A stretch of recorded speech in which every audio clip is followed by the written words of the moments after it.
Assalamualaikum warahmatullahi wabarakatuh. Perkenalkan, nama saya Muhammad Nur Azli Maldini dengan NIM 2303250. Di sini saya akan menjelaskan materi selanjutnya, yaitu adalah materi tentang pemetaan stakeholder dan aliansi advokasi dalam agribisnis.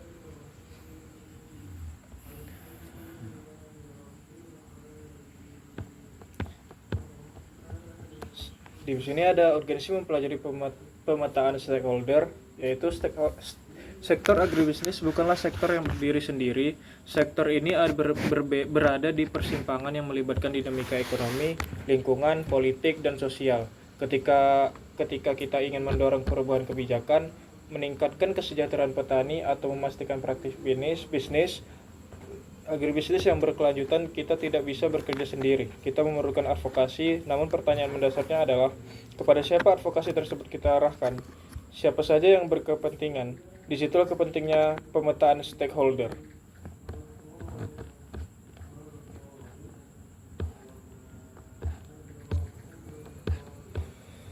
Mari kita mulai dari definisi paling mendasar. Apa itu stakeholder? Stakeholder adalah individu, kelompok, atau organisasi yang memiliki kepentingan atau dapat mempengaruhi oleh kegiatan, keputusan, dan kebijakan dalam sektor agribisnis. Identifikasi stakeholder. Strategi berarti kemampuan kita untuk mengenali pihak-pihak yang memiliki pengaruh signifikan atau kepentingan langsung terhadap isu yang sedang kita advokasikan. Tanpa pemetaan yang tajam, langkah advokasi kita akan salah sasaran, membuang sumber daya, atau bahkan memicu pertentangan yang tidak perlu. Lalu ada identifikasi stakeholder strategis agribisnis.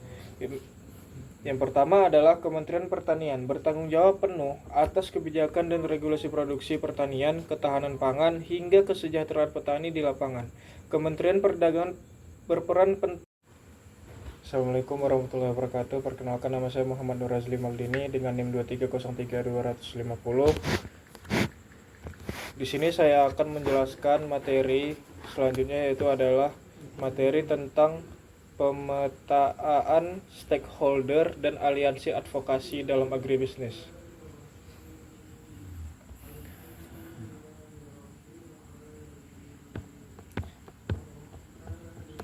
Di sini ada urgensi mempelajari pemetaan stakeholder, yaitu sektor agribisnis bukanlah sektor yang berdiri sendiri. Sektor ini berada di persimpangan yang melibatkan dinamika ekonomi, lingkungan, politik, dan sosial. Ketika kita ingin mendorong perubahan kebijakan, meningkatkan kesejahteraan petani, atau memastikan praktik bisnis agribisnis yang berkelanjutan, kita tidak bisa bekerja sendiri. Kita memerlukan advokasi, namun pertanyaan mendasarnya adalah, kepada siapa advokasi tersebut kita arahkan? Siapa saja yang berkepentingan? Disitulah kepentingnya pemetaan stakeholder.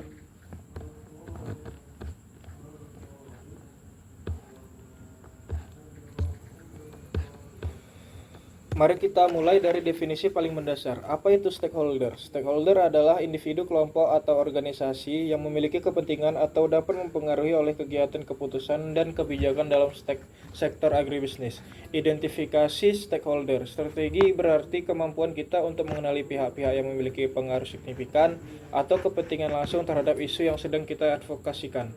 Tanpa pemetaan yang tajam, langkah advokasi kita akan salah sasaran, membuang sumber daya, atau bahkan memicu pertentangan yang tidak perlu.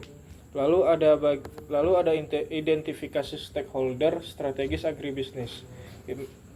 Yang pertama adalah Kementerian Pertanian, bertanggung jawab penuh atas kebijakan dan regulasi produksi pertanian, ketahanan pangan, hingga kesejahteraan petani di lapangan. Kementerian Perdagangan berperan penting dalam regulasi perdagangan produk pertanian, kebijakan ekspor impor, stabilitas harga di pasar.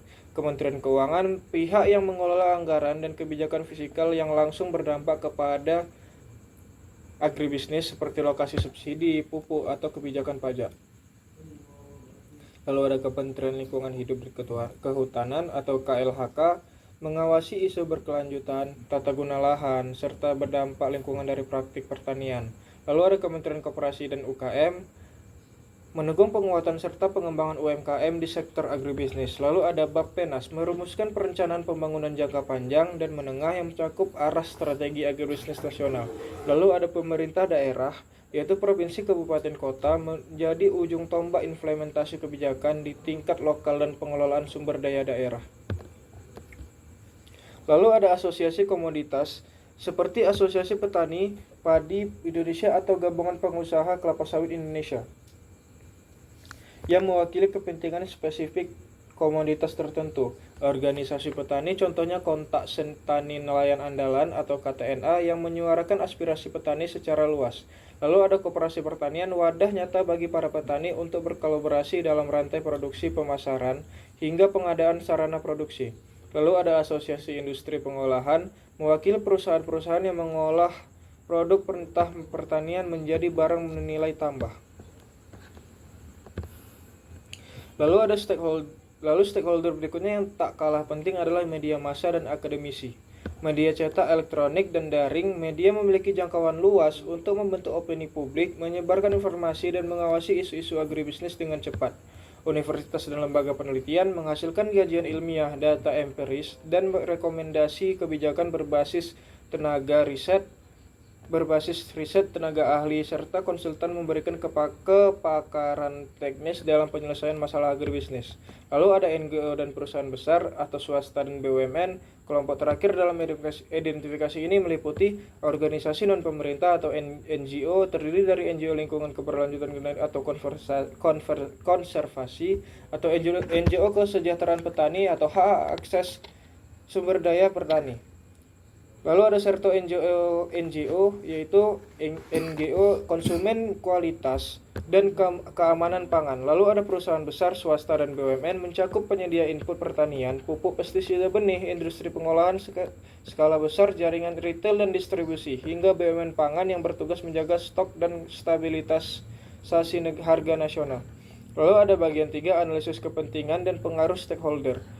Memahami kepentingan dan pengaruh. Setelah kita mengidentifikasi siapa saja mereka, langkah krusial berikutnya adalah melakukan analisis kepentingan dan pengaruh stakeholder.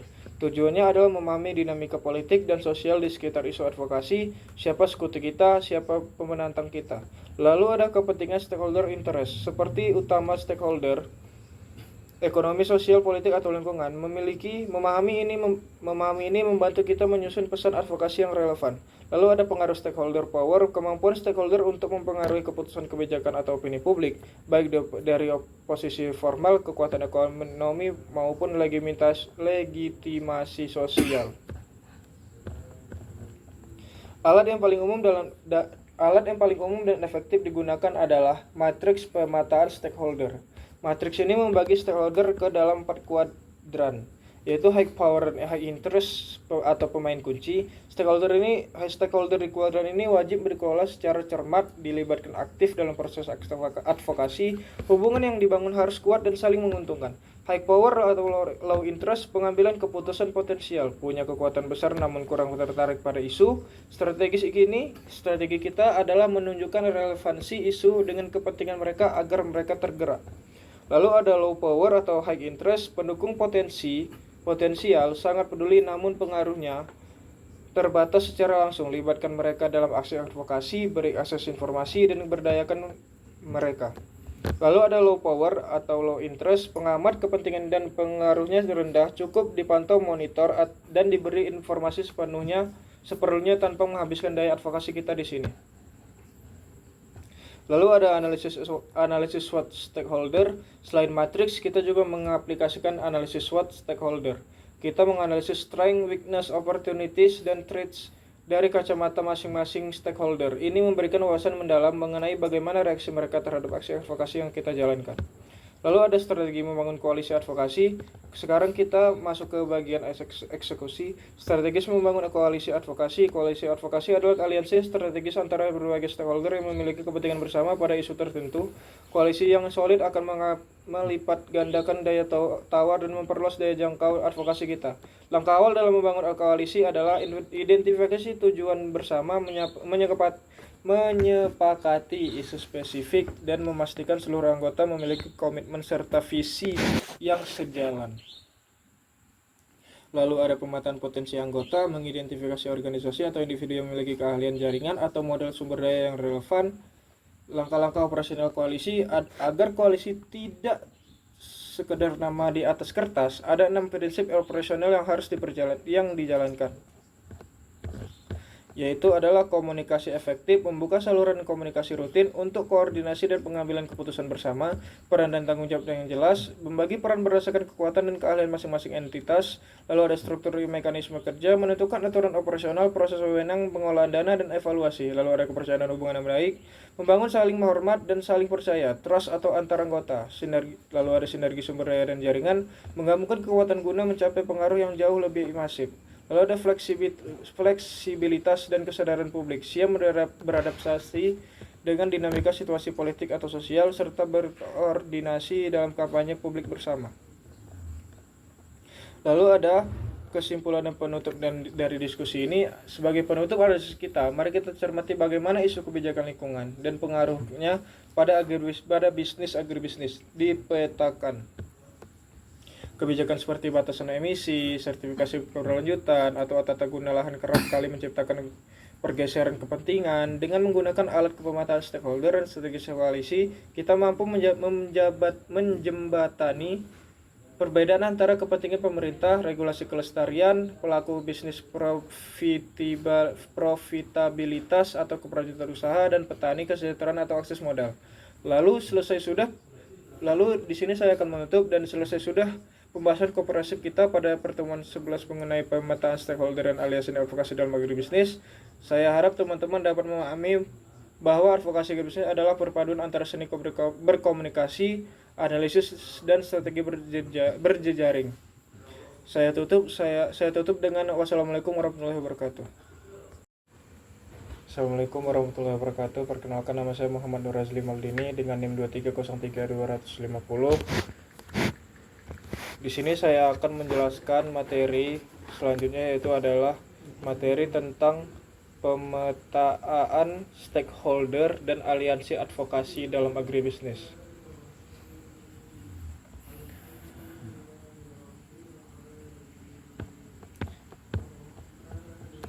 Di sini ada urgensi mempelajari pemetaan stakeholder, yaitu sektor agribisnis bukanlah sektor yang berdiri sendiri. Sektor ini berada di persimpangan yang melibatkan dinamika ekonomi, lingkungan, politik, dan sosial.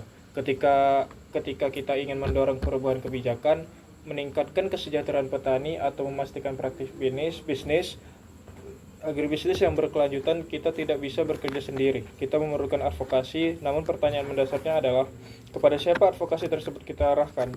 Siapa saja yang berkepentingan? Disitulah kepentingnya pemetaan stakeholder.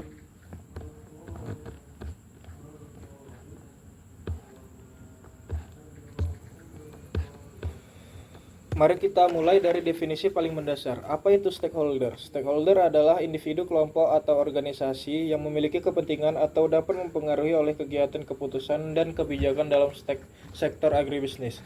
Identifikasi stakeholder. Strategi berarti kemampuan kita untuk mengenali pihak-pihak yang memiliki pengaruh signifikan atau kepentingan langsung terhadap isu yang sedang kita advokasikan. Tanpa pemetaan yang tajam, langkah advokasi kita akan salah sasaran, membuang sumber daya, atau bahkan memicu pertentangan yang tidak perlu. Lalu ada identifikasi stakeholder strategis agribisnis. Yang pertama adalah Kementerian Pertanian, bertanggung jawab penuh atas kebijakan dan regulasi produksi pertanian, ketahanan pangan, hingga kesejahteraan petani di lapangan. Kementerian Perdagangan berperan penting dalam regulasi perdagangan produk pertanian, kebijakan ekspor impor, stabilitas harga di pasar. Kementerian Keuangan, pihak yang mengelola anggaran dan kebijakan fiskal yang langsung berdampak kepada agribisnis seperti lokasi subsidi, pupuk, atau kebijakan pajak.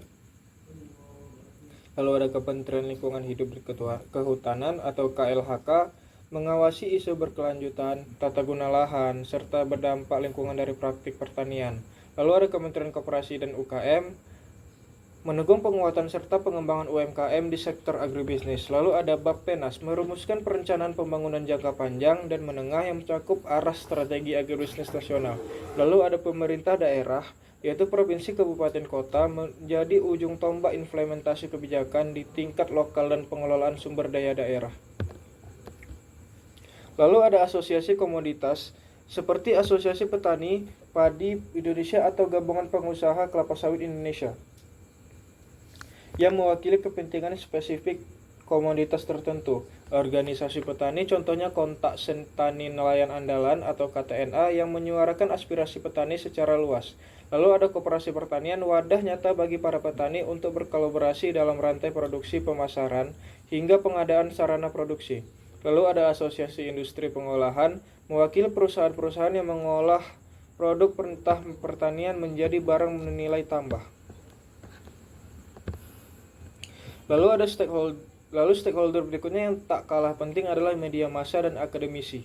Media cetak, elektronik, dan daring, media memiliki jangkauan luas untuk membentuk opini publik, menyebarkan informasi, dan mengawasi isu-isu agribisnis dengan cepat. Universitas dan lembaga penelitian menghasilkan kajian ilmiah, data empiris, dan rekomendasi kebijakan berbasis riset tenaga ahli, serta konsultan memberikan kepakaran teknis dalam penyelesaian masalah agribisnis.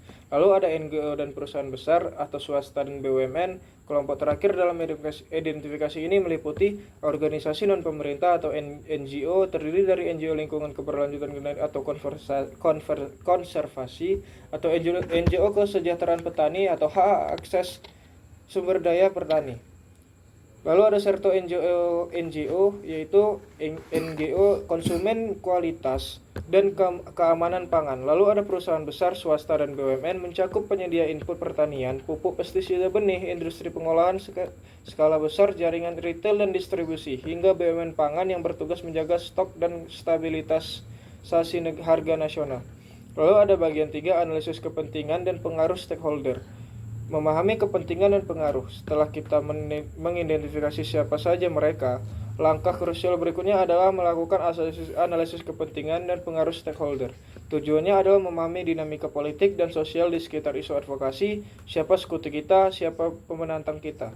Lalu ada kepentingan stakeholder interest, seperti utama stakeholder ekonomi, sosial, politik, atau lingkungan. Memahami ini membantu kita menyusun pesan advokasi yang relevan. Lalu ada pengaruh stakeholder power, kemampuan stakeholder untuk mempengaruhi keputusan kebijakan atau opini publik, baik dari posisi formal, kekuatan ekonomi, maupun legitimasi sosial. Alat yang paling umum dan efektif digunakan adalah matriks pemetaan stakeholder. Matriks ini membagi stakeholder ke dalam 4 kuadran, yaitu high power dan high interest atau pemain kunci. Stakeholder di kuadran ini wajib dikelola secara cermat, dilibatkan aktif dalam proses advokasi. Hubungan yang dibangun harus kuat dan saling menguntungkan. High power atau low interest, pengambilan keputusan potensial, punya kekuatan besar namun kurang tertarik pada isu. Strategi kita adalah menunjukkan relevansi isu dengan kepentingan mereka agar mereka tergerak. Lalu ada low power atau high interest, pendukung potensial, sangat peduli namun pengaruhnya terbatas secara langsung. Libatkan mereka dalam aksi advokasi, beri akses informasi, dan berdayakan mereka. Lalu ada low power atau low interest, pengamat kepentingan dan pengaruhnya rendah, cukup dipantau, monitor, dan diberi informasi seperlunya tanpa menghabiskan daya advokasi kita di sini. Lalu ada analisis SWOT stakeholder. Selain matriks, kita juga mengaplikasikan analisis SWOT stakeholder. Kita menganalisis strength, weakness, opportunities, dan threats dari kacamata masing-masing stakeholder. Ini memberikan wawasan mendalam mengenai bagaimana reaksi mereka terhadap aksi advokasi yang kita jalankan. Lalu ada strategi membangun koalisi advokasi. Sekarang kita masuk ke bagian eksekusi. Strategis membangun koalisi advokasi. Koalisi advokasi adalah aliansi strategis antara berbagai stakeholder yang memiliki kepentingan bersama pada isu tertentu. Koalisi yang solid akan melipat gandakan daya tawar dan memperluas daya jangkau advokasi kita. Langkah awal dalam membangun koalisi adalah identifikasi tujuan bersama, menyepakati isu spesifik, dan memastikan seluruh anggota memiliki komitmen serta visi yang sejalan. Lalu ada pemetaan potensi anggota, mengidentifikasi organisasi atau individu yang memiliki keahlian jaringan atau modal sumber daya yang relevan, langkah-langkah operasional koalisi agar koalisi tidak sekedar nama di atas kertas. Ada 6 prinsip operasional yang harus dijalankan,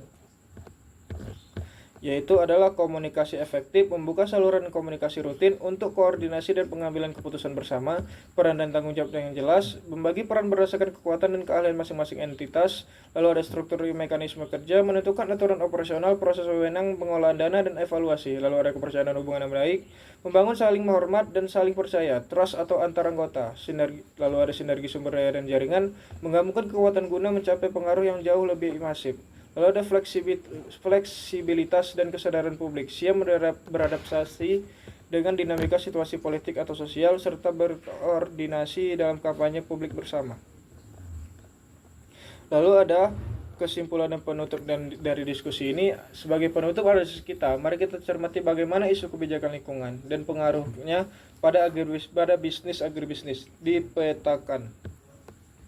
Kebijakan seperti batasan emisi, sertifikasi berkelanjutan, atau tata guna lahan kerap kali menciptakan pergeseran kepentingan. Dengan menggunakan alat pemetaan stakeholder dan strategi koalisi, kita mampu menjembatani perbedaan antara kepentingan pemerintah, regulasi kelestarian, pelaku bisnis profitabilitas atau keberlanjutan usaha, dan petani kesejahteraan atau akses modal. Lalu di sini saya akan menutup, dan selesai sudah pembahasan komprehensif kita pada pertemuan 11 mengenai pemetaan stakeholder dan aliansi advokasi dalam agribisnis. Saya harap teman-teman dapat memahami bahwa advokasi agribisnis adalah perpaduan antara seni berkomunikasi, analisis, dan strategi berjejaring. Saya tutup dengan wassalamualaikum warahmatullahi wabarakatuh. Assalamualaikum warahmatullahi wabarakatuh. Perkenalkan, nama saya Muhammad Nur Azli Maldini dengan NIM 2303250.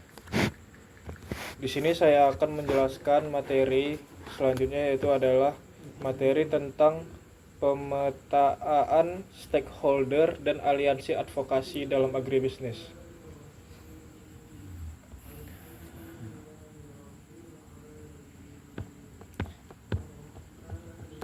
Di sini ada urgensi mempelajari pemetaan stakeholder, yaitu sektor agribisnis bukanlah sektor yang berdiri sendiri. Sektor ini berada di persimpangan yang melibatkan dinamika ekonomi, lingkungan, politik, dan sosial.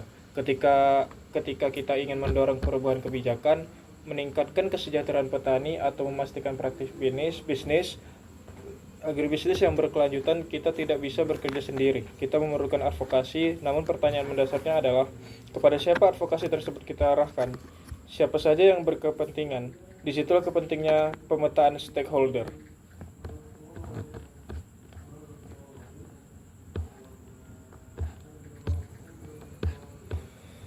Mari kita mulai dari definisi paling mendasar. Apa itu stakeholder? Stakeholder adalah individu, kelompok, atau organisasi yang memiliki kepentingan atau dapat mempengaruhi oleh kegiatan, keputusan, dan kebijakan dalam sektor agribisnis. Identifikasi stakeholder. Strategi berarti kemampuan kita untuk mengenali pihak-pihak yang memiliki pengaruh signifikan atau kepentingan langsung terhadap isu yang sedang kita advokasikan. Tanpa pemetaan yang tajam, langkah advokasi kita akan salah sasaran, membuang sumber daya, atau bahkan memicu pertentangan yang tidak perlu. Lalu ada identifikasi stakeholder strategis agribisnis. Yang pertama adalah Kementerian Pertanian, bertanggung jawab penuh atas kebijakan dan regulasi produksi pertanian, ketahanan pangan, hingga kesejahteraan petani di lapangan. Kementerian Perdagangan berperan penting dalam regulasi perdagangan produk pertanian, kebijakan ekspor impor, stabilitas harga di pasar. Kementerian Keuangan, pihak yang mengelola anggaran dan kebijakan fiskal yang langsung berdampak kepada agribisnis seperti lokasi subsidi, pupuk, atau kebijakan pajak. Lalu ada Kementerian Lingkungan Hidup dan Kehutanan atau KLHK, mengawasi isu berkelanjutan, tata guna lahan, serta berdampak lingkungan dari praktik pertanian. Lalu ada Kementerian Koperasi dan UKM, mendukung penguatan serta pengembangan UMKM di sektor agribisnis. Lalu ada Bappenas, merumuskan perencanaan pembangunan jangka panjang dan menengah yang mencakup arah strategi agribisnis nasional. Lalu ada pemerintah daerah, yaitu provinsi, kabupaten, kota, menjadi ujung tombak implementasi kebijakan di tingkat lokal dan pengelolaan sumber daya daerah. Lalu ada asosiasi komoditas seperti Asosiasi Petani Padi Indonesia atau Gabungan Pengusaha Kelapa Sawit Indonesia yang mewakili kepentingan spesifik komoditas tertentu. Organisasi petani contohnya Kontak Tani Nelayan Andalan atau KTNA yang menyuarakan aspirasi petani secara luas.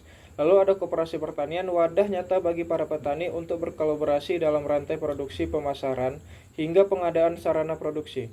Lalu ada asosiasi industri pengolahan, mewakili perusahaan-perusahaan yang mengolah produk pertanian menjadi barang bernilai tambah.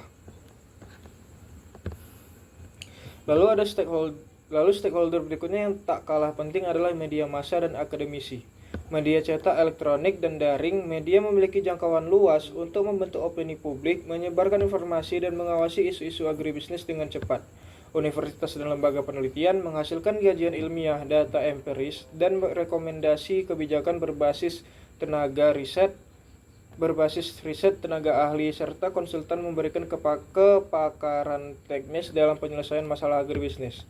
Lalu ada NGO dan perusahaan besar atau swasta dan BUMN. Kelompok terakhir dalam identifikasi ini meliputi organisasi non-pemerintah atau NGO, terdiri dari NGO lingkungan keberlanjutan atau konservasi, atau NGO kesejahteraan petani atau hak akses sumber daya petani.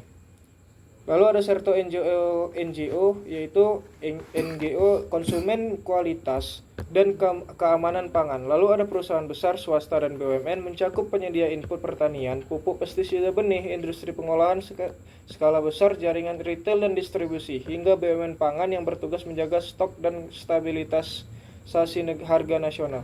Lalu ada bagian 3, analisis kepentingan dan pengaruh stakeholder. Memahami kepentingan dan pengaruh. Setelah kita mengidentifikasi siapa saja mereka, langkah krusial berikutnya adalah melakukan analisis kepentingan dan pengaruh stakeholder. Tujuannya adalah memahami dinamika politik dan sosial di sekitar isu advokasi, siapa sekutu kita, siapa pemenantang kita. Lalu ada kepentingan stakeholder interest, seperti utama stakeholder ekonomi, sosial, politik, atau lingkungan. Memahami ini membantu kita menyusun pesan advokasi yang relevan. Lalu ada pengaruh stakeholder power, kemampuan stakeholder untuk mempengaruhi keputusan kebijakan atau opini publik, baik dari posisi formal, kekuatan ekonomi, maupun legitimasi sosial. Alat yang paling umum dan efektif digunakan adalah matriks pemetaan stakeholder. Matriks ini membagi stakeholder ke dalam 4 kuadran, yaitu high power dan high interest atau pemain kunci. Stakeholder di kuadran ini wajib dikelola secara cermat, dilibatkan aktif dalam proses advokasi. Hubungan yang dibangun harus kuat dan saling menguntungkan. High power atau low interest, pengambilan keputusan potensial, punya kekuatan besar namun kurang tertarik pada isu. Strategi kita adalah menunjukkan relevansi isu dengan kepentingan mereka agar mereka tergerak. Lalu ada low power atau high interest, pendukung potensial, sangat peduli namun pengaruhnya terbatas secara langsung. Libatkan mereka dalam aksi advokasi, beri akses informasi, dan berdayakan mereka. Lalu ada low power atau low interest, pengamat kepentingan dan pengaruhnya rendah, cukup dipantau, monitor, dan diberi informasi seperlunya tanpa menghabiskan daya advokasi kita di sini. Lalu ada analisis SWOT stakeholder. Selain matriks, kita juga mengaplikasikan analisis SWOT stakeholder. Kita menganalisis strength, weakness, opportunities, dan threats dari kacamata masing-masing stakeholder. Ini memberikan wawasan mendalam mengenai bagaimana reaksi mereka terhadap aksi advokasi yang kita jalankan. Lalu ada strategi membangun koalisi advokasi. Sekarang kita masuk ke bagian eksekusi. Strategis membangun koalisi advokasi. Koalisi advokasi adalah aliansi strategis antara berbagai stakeholder yang memiliki kepentingan bersama pada isu tertentu. Koalisi yang solid akan melipat gandakan daya tawar dan memperluas daya jangkau advokasi kita. Langkah awal dalam membangun koalisi adalah identifikasi tujuan bersama, menyepakati isu spesifik, dan memastikan seluruh anggota memiliki komitmen serta visi yang sejalan. Lalu ada pemetaan potensi anggota, mengidentifikasi organisasi atau individu yang memiliki keahlian jaringan atau modal sumber daya yang relevan. Langkah-langkah operasional koalisi agar koalisi tidak sekedar nama di atas kertas, ada 6 prinsip operasional yang harus dijalankan, yaitu adalah komunikasi efektif, membuka saluran komunikasi rutin untuk koordinasi dan pengambilan keputusan bersama, peran dan tanggung jawab yang jelas, membagi peran berdasarkan kekuatan dan keahlian masing-masing entitas, lalu ada struktur mekanisme kerja, menentukan aturan operasional, proses wewenang, pengolahan dana, dan evaluasi, lalu ada kepercayaan dan hubungan yang baik, membangun saling menghormat dan saling percaya, trust atau antar anggota, lalu ada sinergi sumber daya dan jaringan, menggabungkan kekuatan guna mencapai pengaruh yang jauh lebih masif. Lalu ada fleksibilitas dan kesadaran publik, siap beradaptasi dengan dinamika situasi politik atau sosial, serta berkoordinasi dalam kampanye publik bersama. Lalu ada kesimpulan dan penutup dari diskusi ini. Sebagai penutup ada kita, mari kita cermati bagaimana isu kebijakan lingkungan dan pengaruhnya pada bisnis agribisnis dipetakan. Kebijakan seperti batasan emisi, sertifikasi berkelanjutan, atau tata guna lahan kerap kali menciptakan pergeseran kepentingan. Dengan menggunakan alat pemetaan stakeholder dan strategi koalisi, kita mampu menjembatani perbedaan antara kepentingan pemerintah, regulasi kelestarian, pelaku bisnis profitabilitas atau keberlanjutan usaha, dan petani kesejahteraan atau akses modal. Lalu di sini saya akan menutup dan selesai sudah pembahasan kooperatif kita pada pertemuan 11 mengenai pemetaan stakeholder dan aliansi advokasi dalam agribisnis.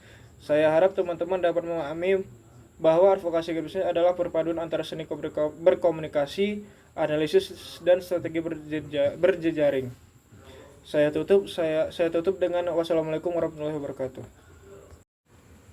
Assalamualaikum warahmatullahi wabarakatuh. Perkenalkan, nama saya Muhammad Nur Azli Maldini dengan NIM 2303250. Di sini saya akan menjelaskan materi selanjutnya, yaitu adalah materi tentang pemetaan stakeholder dan aliansi advokasi dalam agribisnis.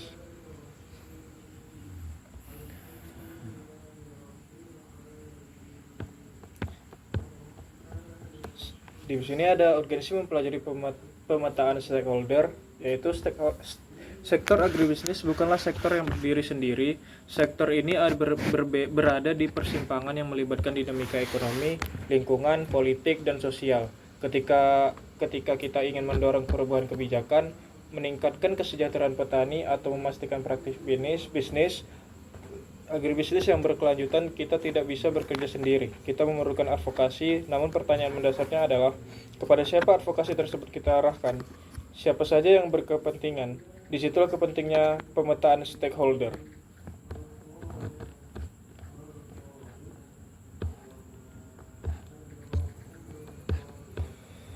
Mari kita mulai dari definisi paling mendasar. Apa itu stakeholder? Stakeholder adalah individu, kelompok, atau organisasi yang memiliki kepentingan atau dapat mempengaruhi oleh kegiatan, keputusan, dan kebijakan dalam sektor agribisnis.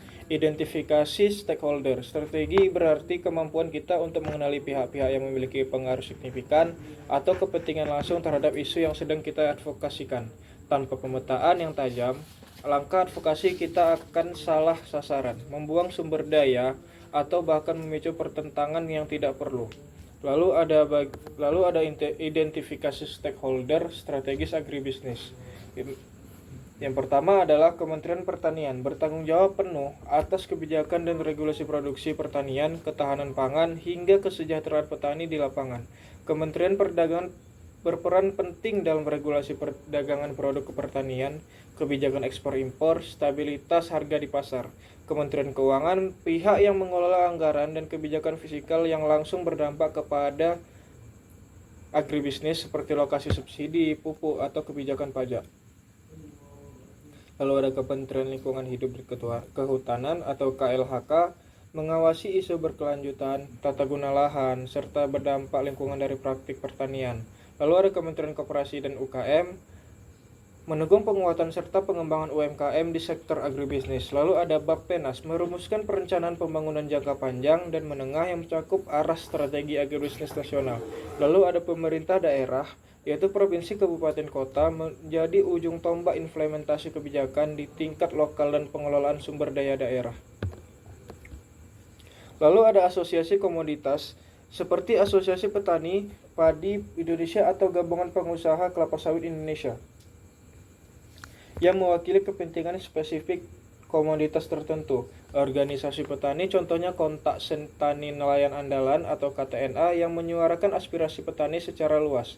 Lalu ada koperasi pertanian, wadah nyata bagi para petani untuk berkolaborasi dalam rantai produksi, pemasaran, hingga pengadaan sarana produksi.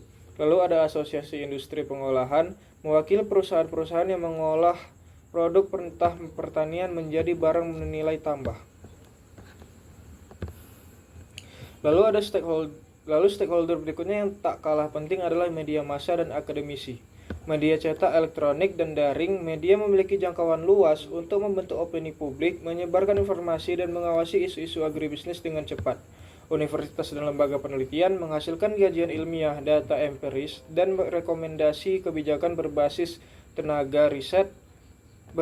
riset tenaga ahli, serta konsultan memberikan kepakaran teknis dalam penyelesaian masalah agribisnis. Lalu ada NGO dan perusahaan besar atau swasta dan BUMN. Kelompok terakhir dalam identifikasi ini meliputi organisasi non-pemerintah atau NGO, terdiri dari NGO lingkungan keberlanjutan atau konservasi, atau NGO kesejahteraan petani atau hak akses sumber daya petani. Lalu ada serto NGO yaitu NGO konsumen kualitas dan keamanan pangan. Lalu ada perusahaan besar, swasta, dan BUMN mencakup penyedia input pertanian, pupuk, pestisida, benih, industri pengolahan skala besar, jaringan retail dan distribusi, hingga BUMN pangan yang bertugas menjaga stok dan stabilitas harga nasional.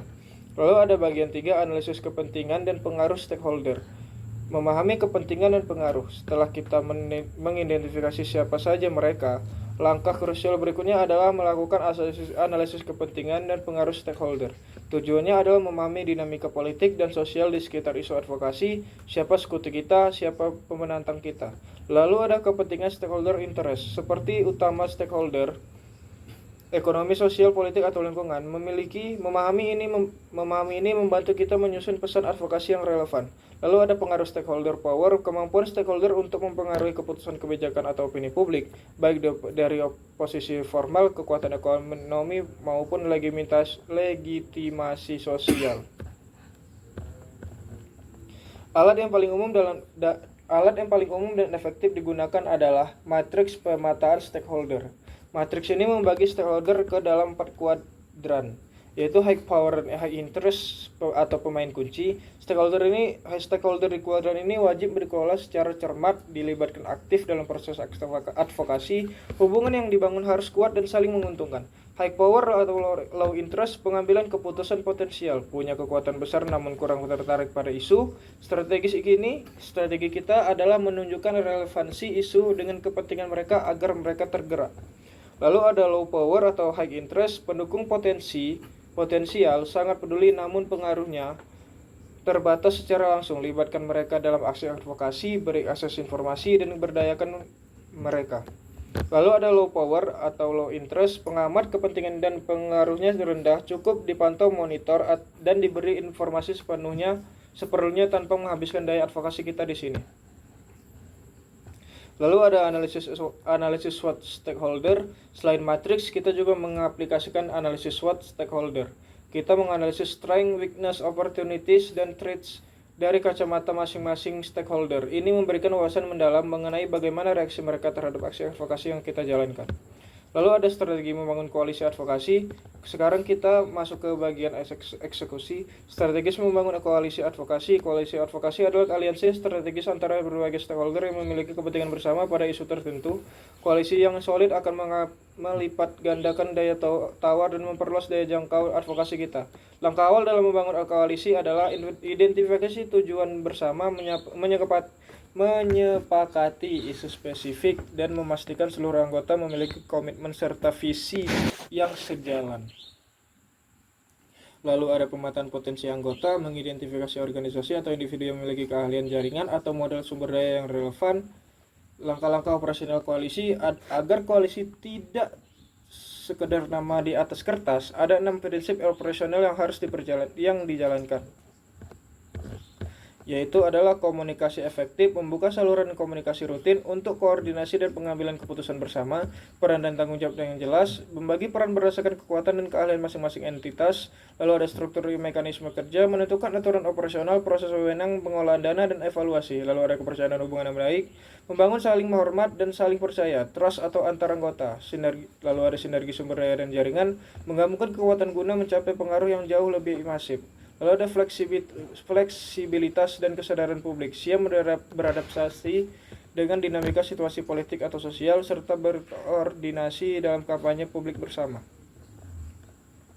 Lalu ada kesimpulan dan penutup dari diskusi ini. Sebagai penutup ada kita, mari kita cermati bagaimana isu kebijakan lingkungan dan pengaruhnya pada bisnis agribisnis dipetakan. Kebijakan seperti batasan emisi, sertifikasi berkelanjutan, atau tata guna lahan kerap kali menciptakan pergeseran kepentingan. Dengan menggunakan alat pemetaan stakeholder dan strategi koalisi, kita mampu menjembatani perbedaan antara kepentingan pemerintah, regulasi kelestarian, pelaku bisnis profitabilitas atau keberlanjutan usaha, dan petani kesejahteraan atau akses modal. Lalu di sini saya akan menutup dan selesai sudah pembahasan kooperatif kita pada pertemuan 11 mengenai pemetaan stakeholder dan aliansi advokasi dalam agribisnis. Saya harap teman-teman dapat memahami bahwa advokasi agribisnis adalah perpaduan antara seni berkomunikasi, analisis, dan strategi berjejaring. Saya tutup dengan wassalamualaikum warahmatullahi wabarakatuh. Assalamualaikum warahmatullahi wabarakatuh. Perkenalkan, nama saya Muhammad Nur Azli Maldini dengan NIM 2303250. Di sini saya akan menjelaskan materi selanjutnya, yaitu adalah materi tentang pemetaan stakeholder dan aliansi advokasi dalam agribisnis.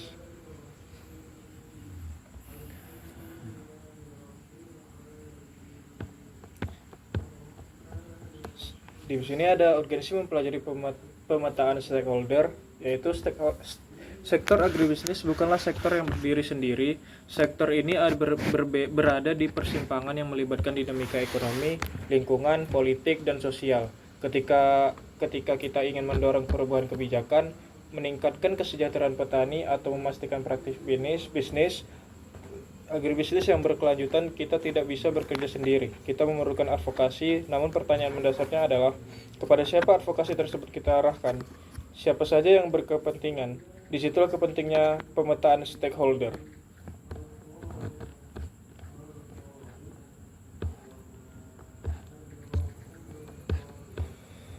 Mari kita mulai dari definisi paling mendasar. Apa itu stakeholder? Stakeholder adalah individu, kelompok, atau organisasi yang memiliki kepentingan atau dapat mempengaruhi oleh kegiatan, keputusan, dan kebijakan dalam sektor agribisnis.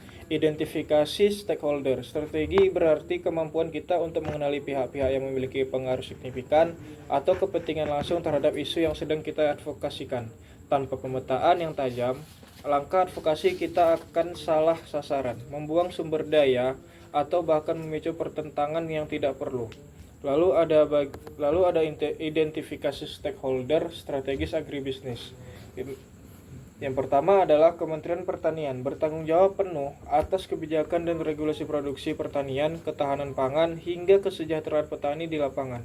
Kementerian Perdagangan berperan penting dalam regulasi perdagangan produk pertanian, kebijakan ekspor impor, stabilitas harga di pasar. Kementerian Keuangan, pihak yang mengelola anggaran dan kebijakan fiskal yang langsung berdampak kepada agribisnis seperti lokasi subsidi, pupuk, atau kebijakan pajak. Lalu ada Kementerian Lingkungan Hidup dan Kehutanan atau KLHK, mengawasi isu berkelanjutan, tata guna lahan, serta berdampak lingkungan dari praktik pertanian. Lalu ada Kementerian Koperasi dan UKM, mendukung penguatan serta pengembangan UMKM di sektor agribisnis. Lalu ada Bappenas, merumuskan perencanaan pembangunan jangka panjang dan menengah yang mencakup arah strategi agribisnis nasional. Lalu ada pemerintah daerah, yaitu provinsi, kabupaten, kota, menjadi ujung tombak implementasi kebijakan di tingkat lokal dan pengelolaan sumber daya daerah. Lalu ada asosiasi komoditas, seperti Asosiasi Petani Padi Indonesia atau Gabungan Pengusaha Kelapa Sawit Indonesia, yang mewakili kepentingan spesifik komoditas tertentu. Organisasi petani contohnya Kontak Tani Nelayan Andalan atau KTNA yang menyuarakan aspirasi petani secara luas. Lalu ada koperasi pertanian, wadah nyata bagi para petani untuk berkolaborasi dalam rantai produksi, pemasaran, hingga pengadaan sarana produksi. Lalu ada asosiasi industri pengolahan, mewakili perusahaan-perusahaan yang mengolah produk pertanian menjadi barang bernilai tambah. Lalu stakeholder berikutnya yang tak kalah penting adalah media massa dan akademisi. Media cetak, elektronik, dan daring, media memiliki jangkauan luas untuk membentuk opini publik, menyebarkan informasi, dan mengawasi isu-isu agribisnis dengan cepat. Universitas dan lembaga penelitian menghasilkan kajian ilmiah, data empiris, dan rekomendasi kebijakan berbasis riset, tenaga ahli, serta konsultan memberikan kepakaran teknis dalam penyelesaian masalah agribisnis. Lalu ada NGO dan perusahaan besar atau swasta dan BUMN. Kelompok terakhir dalam identifikasi ini meliputi organisasi non-pemerintah atau NGO, terdiri dari NGO lingkungan keberlanjutan atau konservasi, atau NGO kesejahteraan petani atau hak akses sumber daya petani. Lalu ada serto NGO yaitu NGO konsumen kualitas dan keamanan pangan. Lalu ada perusahaan besar, swasta, dan BUMN mencakup penyedia input pertanian, pupuk, pestisida, benih, industri pengolahan skala besar, jaringan retail dan distribusi, hingga BUMN pangan yang bertugas menjaga stok dan stabilitas harga nasional. Lalu ada bagian 3, analisis kepentingan dan pengaruh stakeholder.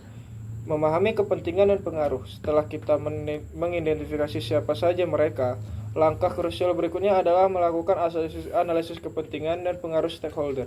Tujuannya adalah memahami dinamika politik dan sosial di sekitar isu advokasi, siapa sekutu kita, siapa pemenantang kita.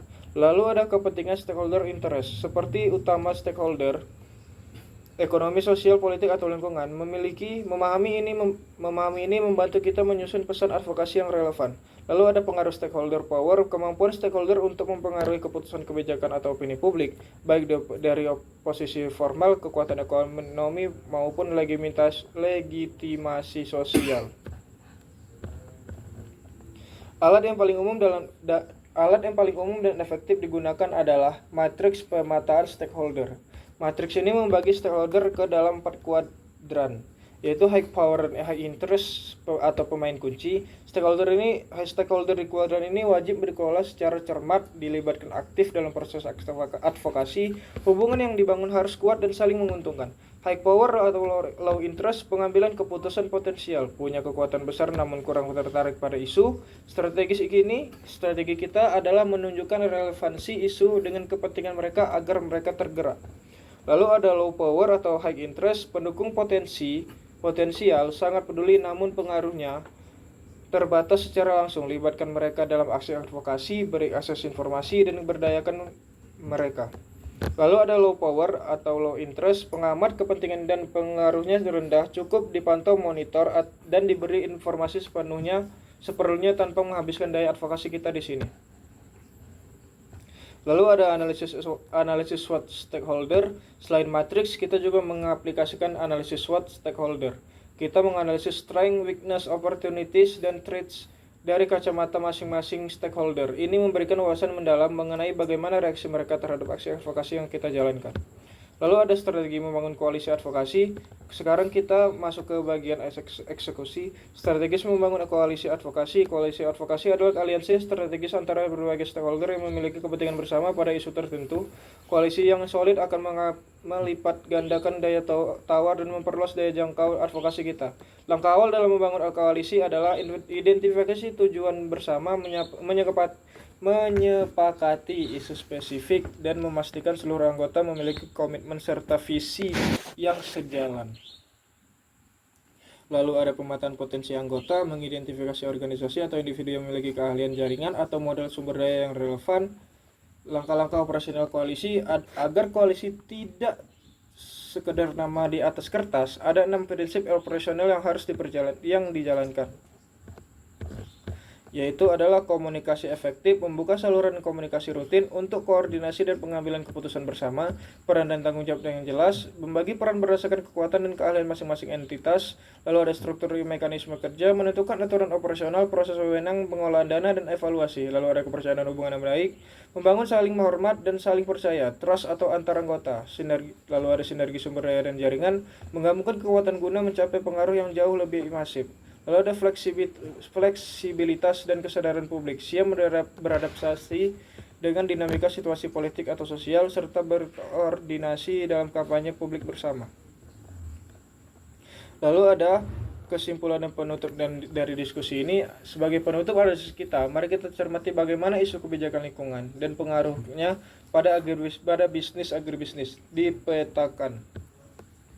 Kebijakan seperti batasan emisi, sertifikasi berkelanjutan, atau tata guna lahan kerap kali menciptakan pergeseran kepentingan. Dengan menggunakan alat kepemataan stakeholder dan strategi koalisi, kita mampu menjembatani perbedaan antara kepentingan pemerintah, regulasi kelestarian, pelaku bisnis profitabilitas atau keberlanjutan usaha, dan petani kesejahteraan atau akses modal. Lalu di sini saya akan menutup dan selesai sudah pembahasan komprehensif kita pada pertemuan 11 mengenai pemetaan stakeholder dan aliansi advokasi dalam agribisnis. Saya harap teman-teman dapat memahami bahwa advokasi agribisnis adalah perpaduan antara seni berkomunikasi, analisis, dan strategi berjejaring. Saya tutup dengan wassalamualaikum warahmatullahi wabarakatuh. Assalamualaikum warahmatullahi wabarakatuh. Perkenalkan, nama saya Muhammad Nur Azli Maldini dengan NIM 2303250. Di sini saya akan menjelaskan materi selanjutnya, yaitu adalah materi tentang pemetaan stakeholder dan aliansi advokasi dalam agribisnis.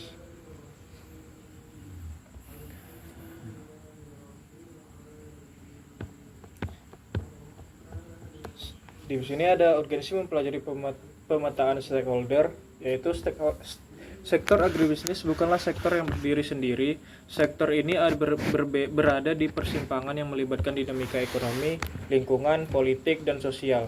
Ketika kita ingin mendorong perubahan kebijakan, meningkatkan kesejahteraan petani, atau memastikan praktik bisnis agribisnis yang berkelanjutan, kita tidak bisa bekerja sendiri. Kita memerlukan advokasi, namun pertanyaan mendasarnya adalah, kepada siapa advokasi tersebut kita arahkan? Siapa saja yang berkepentingan? Disitulah kepentingnya pemetaan stakeholder.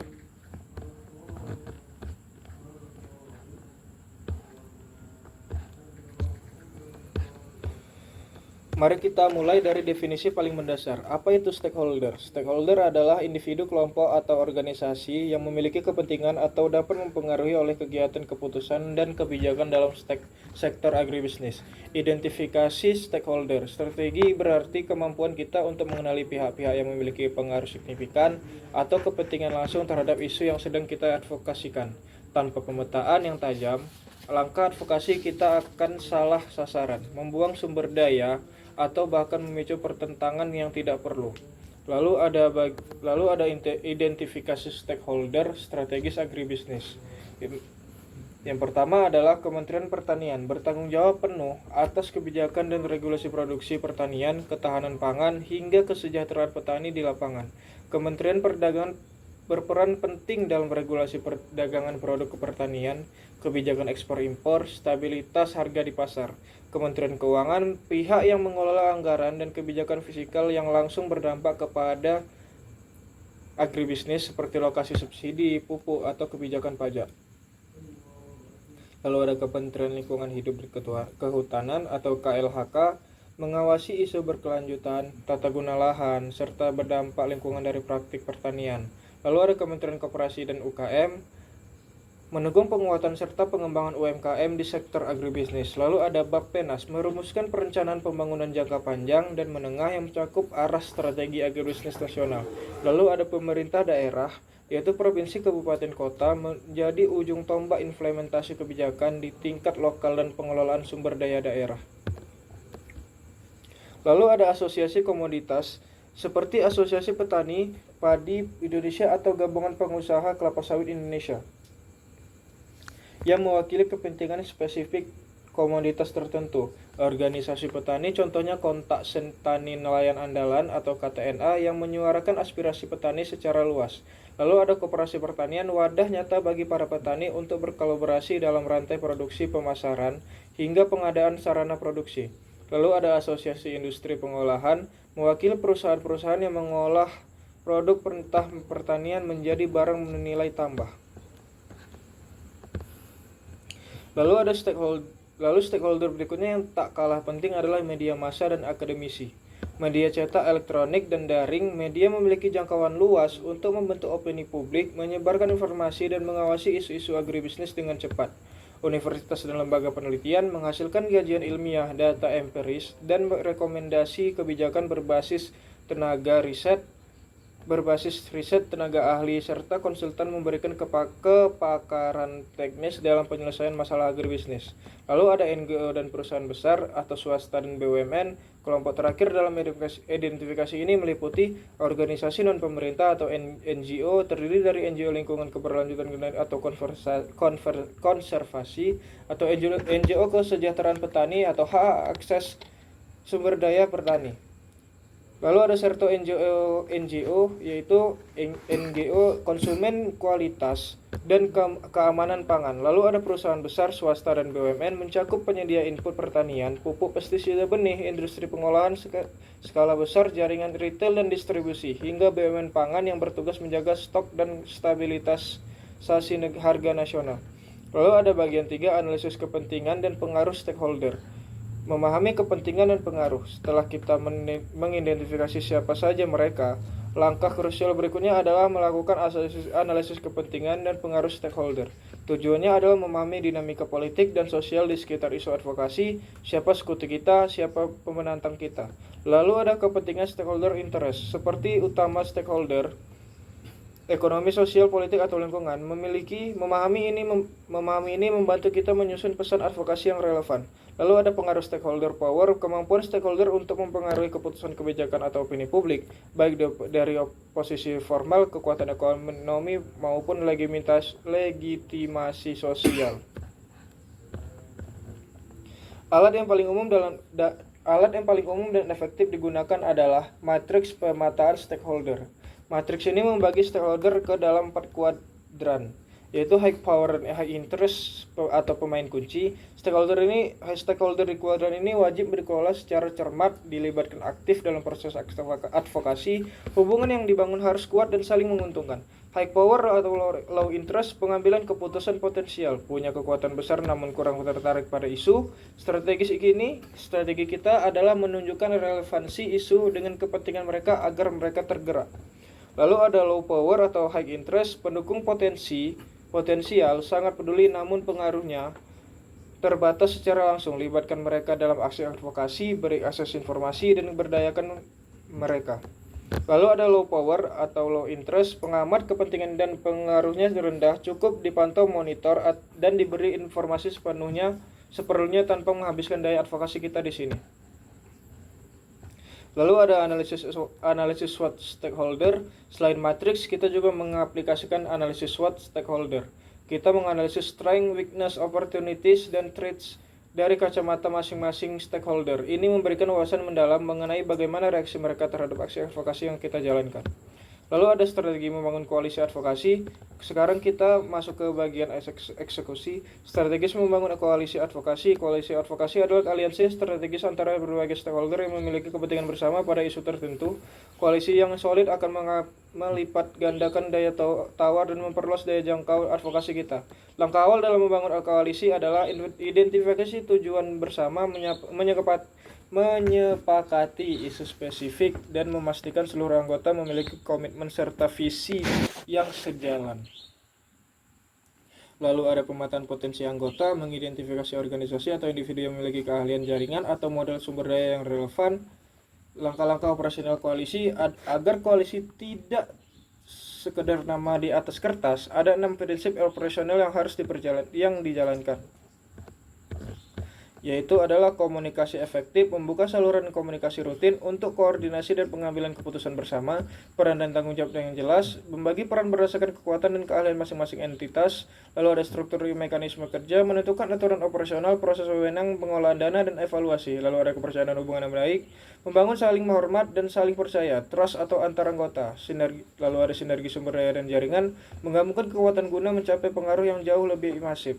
Lalu ada fleksibilitas dan kesadaran publik, siap beradaptasi dengan dinamika situasi politik atau sosial, serta berkoordinasi dalam kampanye publik bersama. Lalu ada kesimpulan dan penutup dari diskusi ini. Sebagai penutup ada kita, mari kita cermati bagaimana isu kebijakan lingkungan dan pengaruhnya pada bisnis agribisnis dipetakan. Kebijakan seperti batasan emisi, sertifikasi berkelanjutan, atau tata guna lahan kerap kali menciptakan pergeseran kepentingan. Dengan menggunakan alat kepemataan stakeholder dan strategi koalisi, kita mampu menjembatani perbedaan antara kepentingan pemerintah, regulasi kelestarian, pelaku bisnis profitabilitas atau keberlanjutan usaha, dan petani kesejahteraan atau akses modal. Lalu di sini saya akan menutup dan selesai sudah pembahasan komprehensif kita pada pertemuan 11 mengenai pemetaan stakeholder dan aliansi advokasi dalam agribisnis. Saya harap teman-teman dapat memahami bahwa advokasi agribisnis adalah perpaduan antara seni berkomunikasi, analisis, dan strategi berjejaring. Saya tutup dengan wassalamualaikum warahmatullahi wabarakatuh.